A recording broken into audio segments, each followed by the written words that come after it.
puji Tuhan, selamat pagi Bapak Ibu Saudara-saudari yang terkasih dalam Tuhan. Dimanapun kita semua sedang berada saat ini menyaksikan tayangan Sarapan Rohani ini.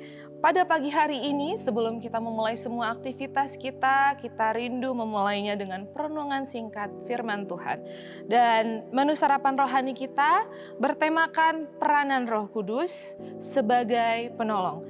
Saya undang kita untuk sama-sama membaca firman Tuhan dalam Yohanes pasalnya yang ke-14, ayatnya yang ke-16 dan 17. Ayatnya yang ke-16, Aku akan minta kepada Bapa dan Ia akan memberikan kepadamu seorang penolong yang lain, supaya Ia menyertai kamu selama-lamanya, yaitu Roh kebenaran. Dunia tidak dapat menerima Dia sebab dunia tidak melihat Dia dan tidak mengenal Dia. Tetapi kamu mengenal Dia sebab Ia menyertai kamu dan akan diam di dalam kamu.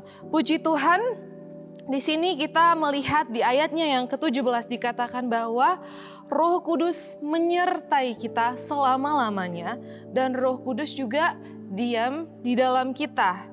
Nah, kalau kita mau lihat Roh Kudus diberikan kepada kita sebagai penolong, kira-kira untuk apa sih Bapak Ibu Saudara-saudari yang terkasih dalam Tuhan? Bukan untuk kepentingan pribadi kita, bukan untuk rencana kita, bukan untuk maunya kita. Tetapi kalau kita tarik satu ayat ke atas, di ayatnya yang ke-15, jikalau kamu mengasihi aku, kamu akan menuruti segala perintahku. Kita diberikan Roh Kudus untuk menolong kita dalam melakukan segala perintah Tuhan. Seluruh kebenaran yang ada di dalam Alkitab. Dan mungkin secara manusiawi kita pikir, aduh susah ya melakukan semua firman Tuhan. Aduh ribet ya, saya bisa nggak ya? Tapi Bapak Ibu Saudara-saudari yang terkasih di dalam Tuhan, asal kita memiliki kerinduan dan kemauan untuk menyenangkan Tuhan, untuk taat kepada firman Tuhan, akan ada pertolongan dari Roh Kudus. Kalau kita baca di ayatnya yang ke-26 di sini dikatakan, tetapi penghibur yaitu Roh Kudus yang akan dikutus oleh Bapa dalam namaku, dialah yang akan mengajarkan segala sesuatu kepadamu dan akan mengingatkan kamu akan semua yang telah kukatakan kepadamu. Bapak Ibu Saudara-saudari yang terkasih dalam Tuhan, kebenaran firman Tuhan di dalam Alkitab ada begitu banyak dan tidak terpungkiri bisa jadi ada kalanya kita lupa atau mungkin kita lalai. Tapi salah satu peranan Roh Kudus adalah menolong kita. Roh Kudus akan mengingatkan kita. Mungkin contoh saat kita sudah mulai mau marah, akan ada Roh Kudus yang mengingatkan bahwa firman Tuhan berkata, janganlah sampai amarah kita membuat kita berdosa. Atau mungkin saat kita takut, ada Roh Kudus yang mengingatkan bahwa jangan takut sebab Tuhan besertamu. Itu salah satu peranan Roh Kudus dalam menolong kita, yaitu mengingatkan dan juga mengajarkan. Apa artinya? Bapak Ibu Saudara-saudari yang terkasih dalam Tuhan, ada begitu banyak hal yang tidak dapat kita mengerti dengan akal kita sendiri. Akal kita sangat terbatas. Bahkan dalam membaca firman Tuhan, jika bukan Roh Kudus yang memberikan penerangan, kita nggak akan ngerti apa-apa. Tapi Roh Kudus datang sebagai penolong untuk mengajarkan kita. Jika Roh Kudus sudah mengajarkan dan mengingatkan, bahkan dalam pengaplikasiannya pun Roh Kudus akan memberikan kemampuan. Kita mau lihat dari satu tokoh di dalam Alkitab, yaitu Bezaleel.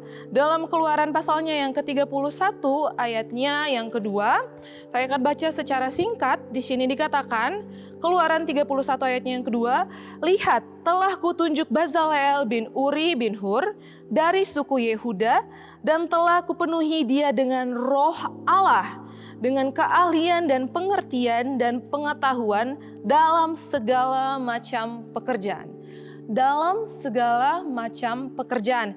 Kalau mungkin Bapak Ibu Saudara-saudari yang terkasih sudah sempat baca di ayat-ayat pasal-pasal sebelumnya, ada begitu banyak instruksi Tuhan tentang bagaimana harus membangun kemah suci, tentang perlengkapan-perlengkapan yang ada di dalamnya.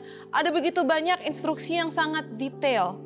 Tetapi Roh Allah memberikan kemampuan dan keahlian kepada Bezaleel, bukan untuk melakukan apa yang Bezaleel mau, melainkan untuk melakukan apa yang Tuhan perintahkan. Di mana ada perintah Tuhan dan ada kemauan dari kita untuk menurutinya, di situ pasti ada peranan Roh Kudus untuk menolong dan memampukan kita. Bahkan kalau kita lihat di pasalnya yang ke-35 ayat 35, di sana dikatakan, Ia telah memenuhi mereka dengan keahlian untuk membuat segala macam pekerjaan seseorang tukang, pekerjaan seorang ahli, pekerjaan seorang yang membuat tenunan yang berwarna-warna, dan pekerjaan seorang tukang tenun.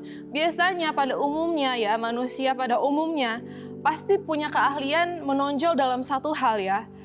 Tetapi di saat ada peranan Roh Kudus, seorang Bezaleel, dia diberikan keahlian dalam begitu banyak hal. Dan dia sanggup karena Roh Kudus. Dia sanggup karena itu perintah yang daripada Tuhan. Begitu juga dalam setiap kehidupan kita, Bapak Ibu Saudara-saudari yang terkasih dalam Tuhan. Mungkin ada yang dari kita berbisnis. Saat kita mau melakukan apa yang Tuhan mau, yaitu berbisnislah dengan jujur. Mungkin ada begitu banyak tantangan, tapi Tuhan, Roh Kudus pasti tolong. Dalam kita berstudi, mungkin ada begitu banyak teman-teman kita yang tidak hidup dalam kebenaran firman Tuhan. Saat kita mau melakukan yang benar di hadapan Tuhan, mungkin juga ada banyak pertentangan. Tetapi di situ Roh Kudus pasti akan menolong. Dan juga di saat kita melakukan apa yang benar, mungkin kita takut. Percayalah, Roh Kudus akan menolong. Di saat kita mau lakukan apa yang Tuhan minta, di saat kita mau taat, Roh Kudus tidak akan biarkan kita berjuang sendiri. Roh Kudus akan mampukan. Dan kita semua tahu dalam Yeremia 17 ayat 5, terkutuklah orang yang mengandalkan manusia, bukan cuma hanya ada kutuk. Kalau kita bayangkan, bukan cuma terkutuklah orang yang mengandalkan manusia, melainkan apa sih yang bisa kita andalkan dari manusia? Baik orang lain maupun diri kita, sangat tidak bisa kita andalkan. Hanya Roh Kudus yang akan memampukan kita dalam setiap perintah yang Tuhan berikan dalam setiap kehidupan kita. Bapak Ibu Saudara-saudari yang terkasih dalam Tuhan, saya yakin, saya percaya bahwa sepanjang hari ini, bahkan sepanjang minggu ini, apapun yang kita lakukan, lakukanlah semua seperti untuk Tuhan. Dan saat kita lakukan itu karena kita mengasihi Tuhan, sesuai dengan kebenaran firman Tuhan, ada Roh Kudus yang akan menolong, memampukan setiap kita. Dan dalam Zakaria 4 ayatnya yang ke-6 dikatakan, bukan dengan keperkasaan dan bukan dengan kekuatan, melainkan dengan Roh-Ku. Demikianlah firman Tuhan. Tuhan Yesus menyertai dan selamat menikmati penyertaan dan pertolongan Roh Kudus sepanjang hari ini.